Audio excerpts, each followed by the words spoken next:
ان کو پتا چل گیا کہ یہ لوگ تو یعنی سچائی کو قبول نہیں کریں گے. تو یہاں مولا کا معنی سرپرست ہے. پھر وہ کلپ چڑھائے ہوئے ہیں بڑے بڑے مفتیوں نے, وہ کہتے ہیں جی آگے الفاظ پڑھیں, آگے لکھا ہے اللہ اس سے محبت رکھ جو علی سے محبت رکھے, اس سے دشمنی رکھ جو علی سے دشمنی رکھے. تو اس کا مطلب ہے کہ یہ مولا کا معنی تھا دلی محبوب. اور پیچھے پڑھو, پیچھے ہے النبی اولی بالمؤمنین من انفسہم. سمجھ آئی؟ جیسے بریلوی کہتے ہیں آگے پڑھو, آگے صراط الذین انعمت علیہم, اسی کہنا پیچھے پڑھو, پیچھے ایاک نعبد و ایاک نستعین. قبراں نو منگنے والے نہیں, اللہ کو منگنے والے. اور اس دن صراط المستقیم, سیدھا راستہ نبی الاسلام کا.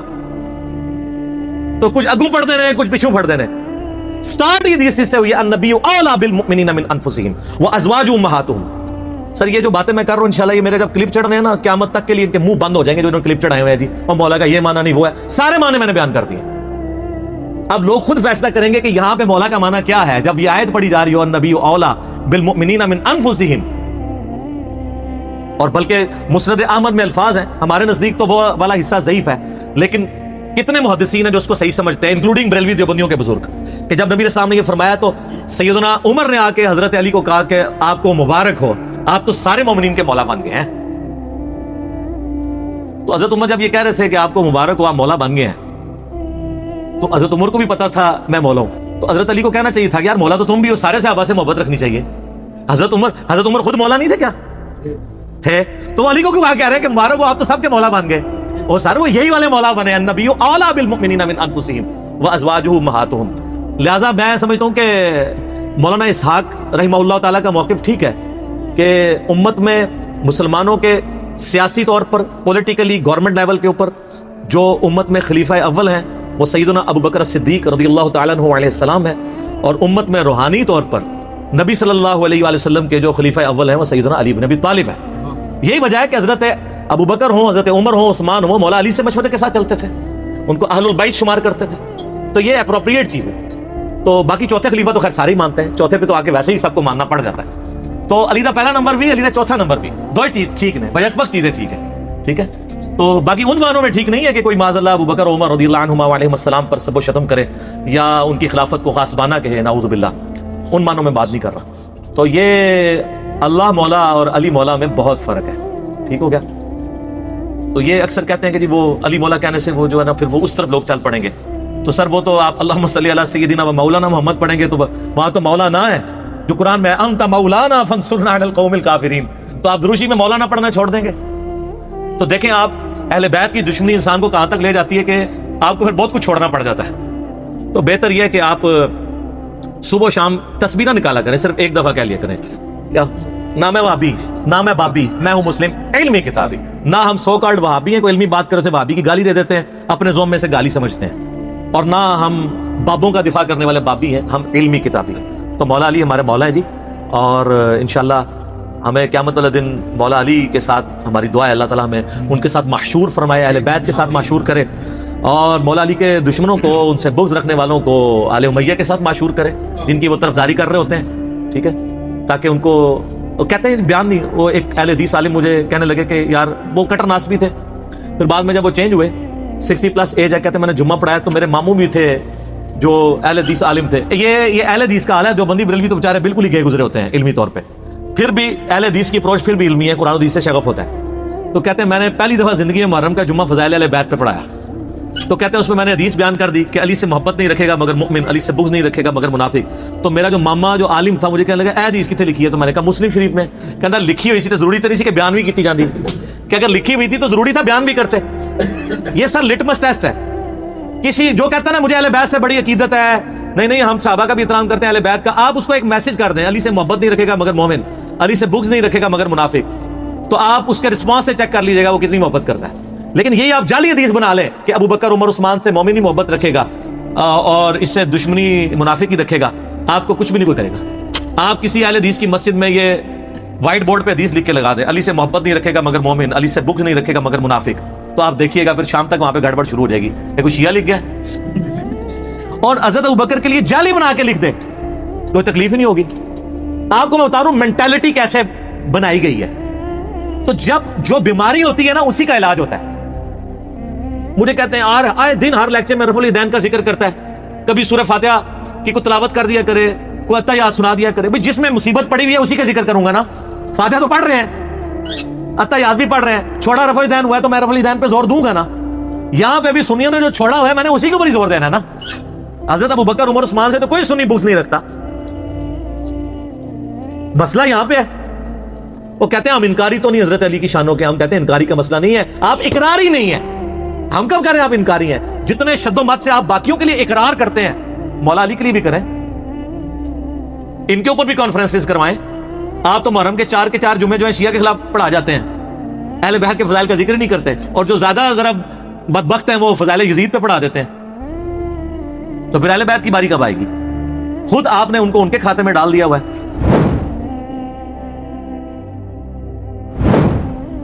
دیکھیں میں اس سوال کو نیگیٹو نہیں لیتا, پازیٹیو لیتا ہوں. یقیناً اچھی انٹینشن سے کسی نے پوچھا ہوگا, لیکن میں جان کی امان پاؤں تو اس کے اوپر صرف اتنا عرض کروں کہ کیا قادسیہ اور یرموک حضرت عمر نے لڑی ہیں خود؟ وہ تو خلیفۃ المسلمین تھے. تو یہ کہیں گے نہیں لڑی. تو ان سے پوچھے اس کی وجہ کیا تھی؟ وہ کہیں گے اس لیے کہ وہ مسلمانوں کے امیر تھے, وہ آگے جا کے شہید ہو جاتے تو پیچھے مسلمانوں کی جمعیت ٹوٹ جاتی. یہ بھی وہ کہے گا جس کو تھوڑا بہت کوئی علم ہوگا تاریخ کا, باقی تو منہ ہٹ کے بیٹھ جائے گا کہ سوال کرتا ہے. تو اور حقیقت بھی یہی ہے. آپ کو پتا ہے کہ سیدنا عمر خود قادسیہ لڑنے کے لیے جا رہے تھے, کیونکہ یرموک سے زیادہ سخت جنگ قادسیہ کی ہوئی ہے. اس کی وجہ یہ تھی کہ جو رومن امپائر تھی نا, ان کے آج کی جس طرح آپ سمجھ لیں امریکہ, صدیوں سے وہ ورلڈ چیمپئن تھے, سپر پاور تھے.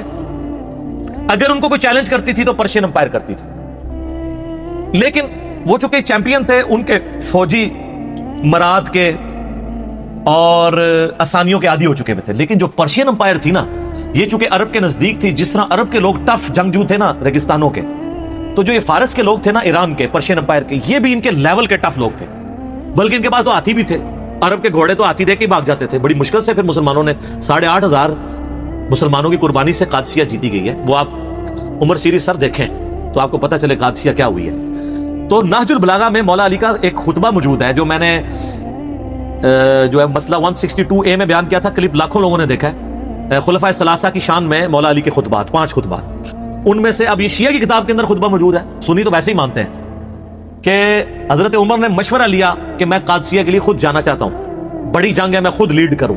لیڈ کرنے سے یہ ہوتا ہے کہ پھر وہ نچلے لوگوں کا مورائل بلند ہوتا ہے. تو حضرت علی نے آ کے ان کو سمجھایا, اور بڑے زبردست الفاظ ہیں, ورڈ بائی ورڈ میں نے اس میں پڑھے ہیں نہج البلاغہ سے.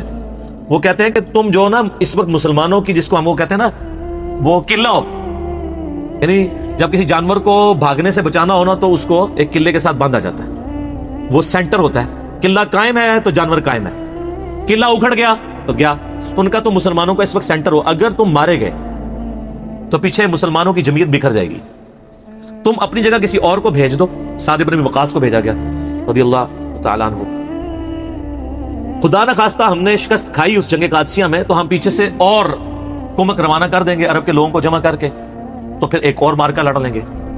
کم از کم تم پیچھے ہو گئے تو لوگوں کو جمع تو کر سکو گے, ورنہ مسلمانوں کو تو پہلی فکر یہ پڑ جائے گی خلیفہ ہی مارا گیا. جیسا کہ غزوہ احد میں نبی الاسلام کی شہادت کی خبر مشہور ہوئی تھی تو صحابہ میں بھگدڑ مچ گئی تھی. تو حضرت عمر نے مشورہ قبول کیا, تو سیدنا عمر نہیں گئے. سیدنا عمر کی ایک عادت تھی کہ وہ جتنے سینئر صحابہ ہیں نا ان کو تھنک ٹینک کے طور پہ اپنے ساتھ رکھتے تھے.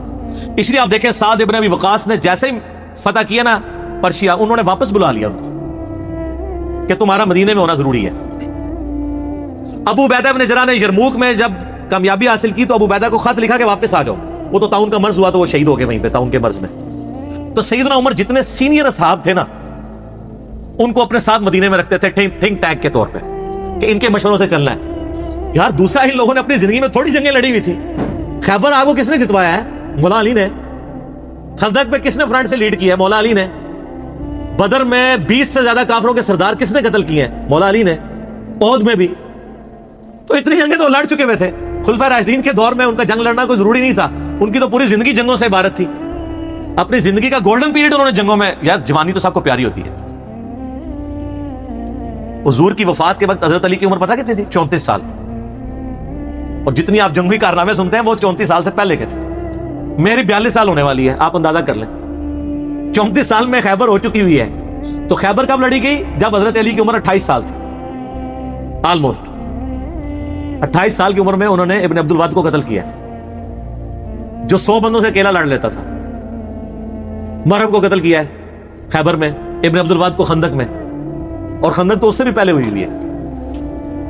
تو حضرت علی چونکہ تھنک ٹینک تھے، یعنی انٹیلیجنشیا آپ کہہ لیں، حضرت عمر کے دور میں چیف جسٹس تھے حجاز کے، کوفے کے چیف جسٹس ابن مسعود، شام کے چیف جسٹس ابو درداء، اور مدینہ میں چیف جسٹس مولا علی۔ تو وہ تو ایک مین پوسٹ کے اوپر تھے، اس لیے جنگیں نہیں لڑی۔ اب رہ گیا کہ وہ بعد میں جنگ جمل صفین نہروان کے لیے کیوں چلے گئے؟ وہ اس لیے چلے گئے کہ اس وقت مسلمانوں میں ہی دو گروہ بن گئے تھے، حق ایمبیگوس ہو گیا تھا، مبہم ہو گیا تھا۔ اس کے لیے ضروری تھا کہ حضرت علی خود میدان جنگ میں اترتے، تاکہ لوگوں کو یقین آ جاتا کہ اگر حضرت علی باغیوں کے خلاف قتال کر رہے ہیں جنگ جمل صفین اور نہروان میں، تو یہ قتال حق پہ مبنی ہے۔ کسی کو بیچتے تو لوگوں نے کہنا تھا یار ادھر سے تو حضرت عائشہ اور طلحہ اور زبیر آ گئے ہیں رضی اللہ عنہم اجمعین وعلیہم السلام اجمعین، ادھر سے عمار ابن یاسر چلے جاتے ہیں، تو لوگوں نے کہنا تھا یار وہاں تو حضور کی بیوی ہیں، اتنے جیے سے آبا ہیں، چلیں عمار ابن یاسر سیدہ عائشہ کے علاوہ باقیوں سے تو تگڑے تھے، لیکن مولا علی خود جاتے تو پھر اس میں، ورنہ تو جنگ جمل ہار جانی تھی انہوں نے اگر حضرت علی خود نہ جاتے۔ عبداللہ ابن السلام ویسے گھوڑے کے آگے کھڑے ہو گئے تھے، کہا تھا امیر المومنین آپ کو مدینہ نہیں چھوڑنا چاہیے، مجھے خطرہ ہے آپ مدینے سے نکل گئے پھر قیامت تک دارالخلافہ مسلمانوں کا مدینہ نہیں بنے گا۔ حضرت علی کو بھی اس بات کی، لیکن انہوں نے کہا کہ بات یہ ہے کہ اگر میں نہیں جاؤں گا تو یہ جو فتنہ ہے یہ اس سے بڑا فتنہ ہے جس کو دبانا ضروری ہے۔ تو پھر سیدنا علی وہ کہتے ہیں جی کوفے دارالخلافہ شفٹ کر دیا تھا، آپ مدینے میں رہنے دیتے تو مدینے میں رہتے نا۔ قصاص عثمان کے لیے آپ مجھے پاکستان میں بتائیں، یہاں پہ بھی دھرنا دینے والوں کو اتنی تمیز ہے کہ دھرنا کدھر دیتے ہیں؟ پشاور میں دیتے ہیں، کراچی میں، اسلام آباد میں؟ کیوں؟ کیپٹل سٹی ہے۔ تو خلفائے راشدین کے دور میں کیپٹل سٹی کون سا تھا؟ مدینہ، لیکن دھرنا دینے والے بصرہ اور کوفہ پہنچ گئے 1000 کلومیٹر دور۔ کیا ہم خود بدلہ لیں گے، قانون کو ہاتھ میں لیں گے؟ تو پھر حضرت علی کی مجبوری تھی کہ آپ بھی ادھر چلے جاتے۔ پھر کوفہ ایک فوجی چھاونی تھی جہاں سے سب کو کنٹرول کیا جا سکتا تھا، رومن امپائر کو بھی جو گر چکی تھی اور پرشین کو بھی، اس سینٹر میں، اس لیے حضرت عمر نے اپنے دور میں سے فوجی چھاونی ڈکلیئر کیا تھا۔ بہرحال پھر حضرت علی کے جانے کی وجہ سے یہ معاملات سیدھے ہوئے، تو ان کی مجبوری تھی جانا، ورنہ لوگوں کے لیے معاملات ایمبیگوس ہو جانے تھے۔ آج تک نہیں لوگوں کو سمجھ آ رہی۔ تو اس زمانے میں جنہوں نے لڑنا تھا انہوں نے کیا لڑنا تھا؟ صحیح بخاری میں موجود ہے نا، حضرت عمار ابن یاسر کو مولا علی نے بھیجا، بخاری کے الفاظ ہیں، وہ ممبر کی نچلی سیڑھی پہ بیٹھے اور حسن ابن علی کو اوپر والی سیڑھی پہ رکھا تاکہ سب لوگ دیکھ لیں جنتی نوجوانوں کا سردار بیٹھا ہوا ہے، مولا علی کا بچہ، اور کہا لوگوں اللہ نے تمہیں آزمایا ہے، ایک طرف دنیا اور آخرت میں تمہارے نبی کی بیوی ہیں، رسپیکٹ کم نہیں کی، آخرت جنت میں بھی عائشہ حضور کی بیوی ہیں، لیکن اللہ نے تمہیں آزمایا ہے کہ تم عائشہ کی اطاعت کرتے ہو یا اللہ کی اطاعت کرتے ہو، کیونکہ اولو الامر منکم اس وقت مولا علی ہیں اور ان کی اطاعت اللہ کی اطاعت ہے، اطیعوا اللہ واطیعوا الرسول واولی الامر منکم۔ تو جب یہ سینیریو ہو اس وقت مولا علی کی مجبوری تھی وہاں سے نکلنا، اور آپ دیکھیں انہوں نے بعد میں پھر کوئی ان کے ساتھ زیادتی بھی نہیں کی، جمل میں جو دوسری طرف سے مرے ان کے جنازے بھی پڑھائے ہیں، ان کی عورتوں کو لونڈیاں نہیں بنایا، خود سیدہ عائشہ کو عزت اور احترام کے ساتھ وہاں سے رخصت کیا۔ تو یہ کہنا کہ حضرت علی نے جنگیں نہیں لڑی ہیں، حضرت علی نے تو آپ کو سپر پاور بنوایا ہے، ٹھیک ہے، اس کے بعد بھی سب کچھ بنا کے آپ کے حوالے کیا ہے، تو آرٹیکل پھر بھی نہیں سامنے آ گیا، اور جب برا وقت آیا پھر بھی حضرت علی کے گاٹے فٹ ہوا ہے اور الٹیمیٹلی ان کو بھی شہید کر دیا گیا۔ میں اس سوال کے جواب کے اینڈ پہ وہ حدیث بیان کروں گا جو المستدرک للحاکم میں موجود ہے، سنن نسائی الکبریٰ کے اندر موجود ہے، میں نے اپنے ریسرچ پیپر میں بھی ڈالی ہے کربلا والے، کہ نبی صلی اللہ علیہ وآلہ وسلم نے فرمایا اے علی تیری مثال میری امت میں قوم سمود کی اونٹنی کی سی ہے، جس طرح قوم سمود نے صالح علیہ السلام کی اونٹنی کو قتل کیا تھا تو اللہ کا عذاب آ گیا تھا، اگلے زمانوں میں سب سے بڑا بدبخت وہ تھا جس نے اونٹنی کو قتل کیا، اور میری امت کا سب سے بڑا بدبخت وہ ہوگا جو اے علی تجھے قتل کرے گا اور تیری داڑھی کو تیرے سر کے خون سے رنگ دے گا۔